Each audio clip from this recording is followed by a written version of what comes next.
ummadna ku hogaamin maysid kursina ku heli maysid madaxweynena laga dhigan maayo Soomaalida raggii dalkooda burburiyay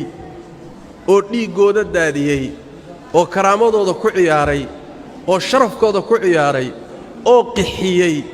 oo dib oo dhan u geystay ayay abaalgud uga dhigeen inay kursi saaraan oo madax ka dhigtaan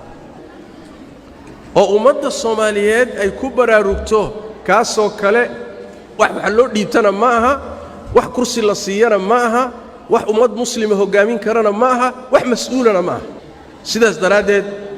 waxa noocaas oo kale ah quraanka kariimka baan la yaabay sida uu uga warramay ninkaas waxa la yiri wadaad buu ahaan jiray dadkii wax akristay buu kamid ahaa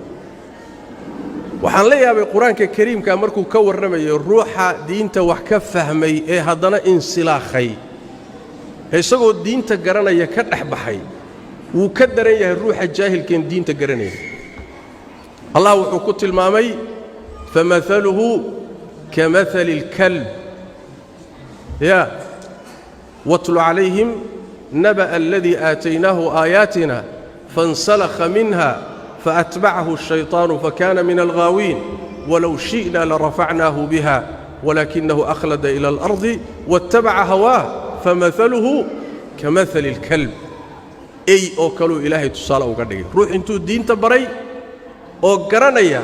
هذا الدين تكدح سيبتي والدنيا كدورتي وكرسي أقحي الشيء وحول أقحي الشيء وسيدا أقدح بحي دينتي إلهي وحو كتل مامي إنو أي أوكليه أيجا تلمانتي سمحيتهاي